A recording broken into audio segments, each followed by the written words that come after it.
नमस्कार बच्चों, उम्मीद करती हूँ कि आप लोग अपना गृह कार्य डे टू डे सही ढंग से कर रहे होंगे। तो चलिए कल पढ़ाए गए पाठ का एक बार पुनरावृत्ति करते हैं। कल आप लोगों ने स्वर और व्यंजन के बारे में जाना। आज मैं आप लोगों को संयुक्त व्यंजन, द्वित्व व्यंजन और र के बारे में बताऊंगी। तो चलिए सबसे पहले स्टार्ट करते हैं। संयुक्त व्यंजन कैसे लिखा जाता है। व्यंजन दो अलग अलग व्यंजनों के मेल से बने व्यंजनों को संयुक्त व्यंजन कहते हैं। जैसे आप लोग देखिए यहाँ पे छ है। अक्षर तो कौन कौन से दो व्यंजनों से मिला है, बना है ये क हलंत प्लस श, ये दोनों व्यंजन है। तो इससे क्या बना है अक्षर। अब इससे हम कोई एक शब्द ले लेते हैं, जैसे ले लेते हैं कक्षा। कक्षा एक शब्द लेते हैं, उसका वर्ण विच्छेद कैसे किया जाएगा। सबसे पहले तो जो ये पहला है वर्ण क को हम विच्छेद करते हैं। तो आपको ये भी पता होगा कि हर व्यंजन के साथ में क्या जुड़ा होता है, क जुड़ा होता है। हर व्यंजन के साथ में स्वर जुड़ा होता है। तो क हलंत प्लस अ, तो ये क्या बन गया क प्लस श। अक्ष का आपने क्या बना यहाँ पे देखो क हलंत प्लस षष्टकोण का श हलंत प्लस यहाँ पे है आ। तो जो मात्रा होती है, हमें मात्रा नहीं लिखना होता है, हम वहाँ पर मात्रा की जगह पर वो लिखते हैं स्वर। तो आ की मात्रा का क्या लिखते हैं हम, आ ऐसे लिखते हैं। तो ये बन गया छा। तो ये होता है आपका संयुक्त व्यंजन। उसी प्रकार से हम दूसरा ले लेते हैं। एक चलिए हम त्र करते हैं। त्र से त्र, तो त्र कैसे दो व्यंजनों से बना है देखना आप लोग। त्र तो हलंत प्लस र, क्या बन गया ये त्र। तो त्र से हम कोई शब्द ले लेते हैं, जैसे त्रिशूल। त्रिशूल, तो अब त्रिशूल से त्र, तो हलंत प्लस इसमें कौन सा स्वर लगा है, ई की मात्रा। तो ई, तो हलंत प्लस र हलंत प्लस ई, त र ई त्रि।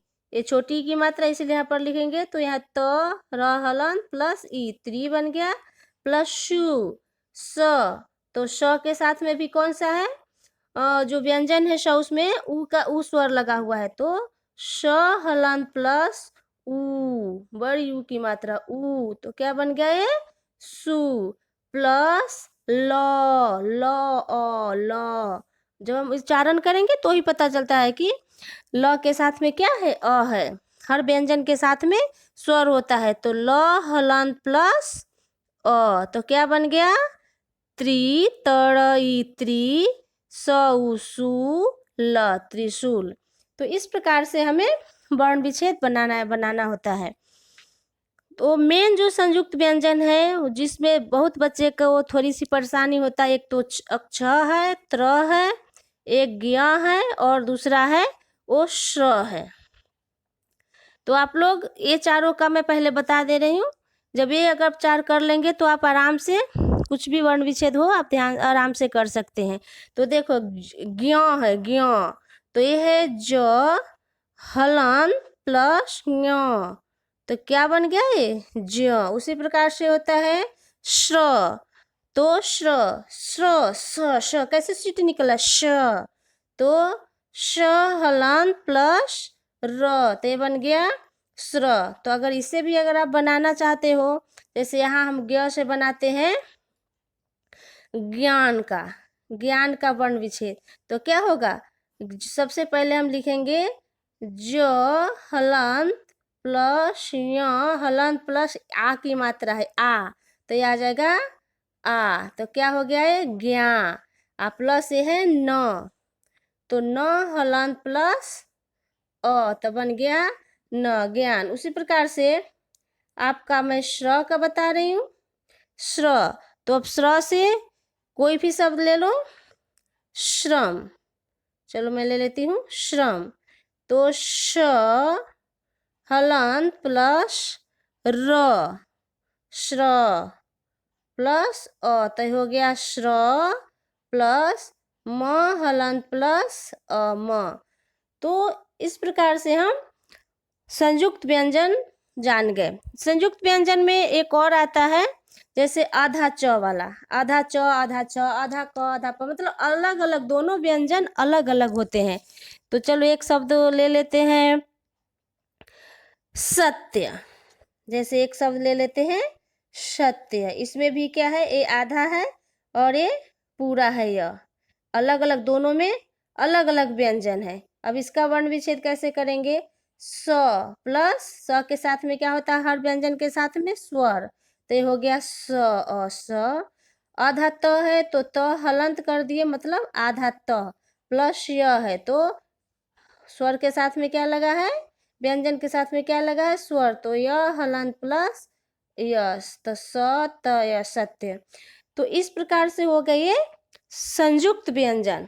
अब आप लोग जानेंगे एक बार द्वित व्यंजन के बारे में कि द्वित व्यंजन क्या है। द्वित व्यंजन, द्वित व्यंजन में होता है दो समान, जिसे एक जैसे ही व्यंजनों से मिलकर बनते हैं। जो द्वित व्यंजन होते हैं वो एक समान, एक जैसे व्यंजनों से मिलके बने हैं।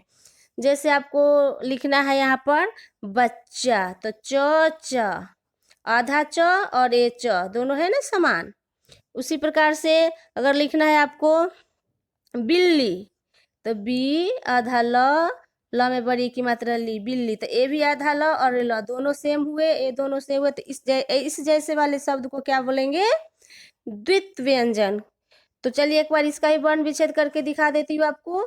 ब है तो ब हलांत प्लस हर व्यंजन के साथ में क्या होता है, स्वर होता है, तो ये हो गया ब, प्लस आधा च है तो च हलंत, तो ये हो गया च आधा च और प्लस च हलंत प्लस ये आ की मात्रा, तो हम यहाँ लिखेंगे आ, तो हो गया चा, तो ब च चा बच्चा। तो आपको पता चला द्वित व्यंजन क्या होता है, जिसमें दोनों एक जैसे वर्ण हो, दोनों एक जैसे व्यंजन हो, वही होता है द्वित व्यंजन। तो आज आप लोगों ने पढ़ा संयुक्त व्यंजन और द्वित व्यंजन के बारे में। अब आप लोग पढ़ोगे र के बारे में। र क्या होता है, र भी चार प्रकार से हम र देते। एक तो ए वाला र जो सब जानते हैं, सिंपल है।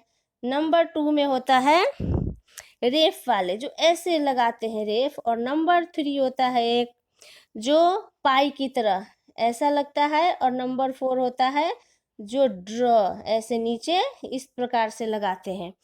तो ये कहाँ लगता है, कैसे लगता है, उसके बारे में एक जान लेंगे। से र है तो ये तो बहुत ही इजी है, ये कोई भी शब्द में लगता है, कार घर कुछ भी इसे हम बना सकते हैं, ये तो सबको पता है कि ए र है। लेकिन ए क्या होता है, ए कैसा लगता है, जब र आधा अर्थात स्वर रहित, जिसमें रहित स्वर रहित मतलब स्वर साथ में न हो, तो ये होता है, तो ये लगता है। जैसे आप लोग यहाँ पर लिख दो गर्म, ए म में ए वाला लगा, ये जो रेफ है हम कहाँ लगाए, म में लगा। अब इसको अगर आप विच्छेद करते हो तो देखो ग है तो ग हलंत प्लस अ, ये तो हो गया ग।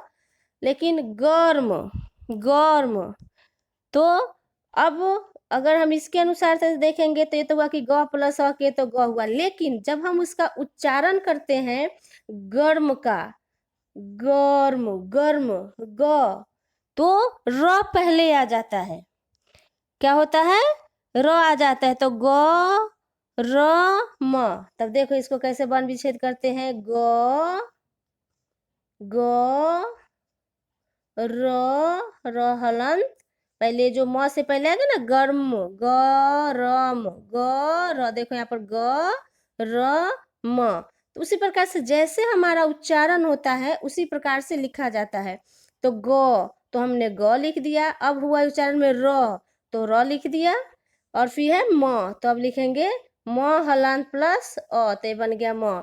तो जिस प्रकार से उच्चारण होता है उसी प्रकार से हम लिखते हैं गर्म, गरम, गर्म। तो समझ में आया।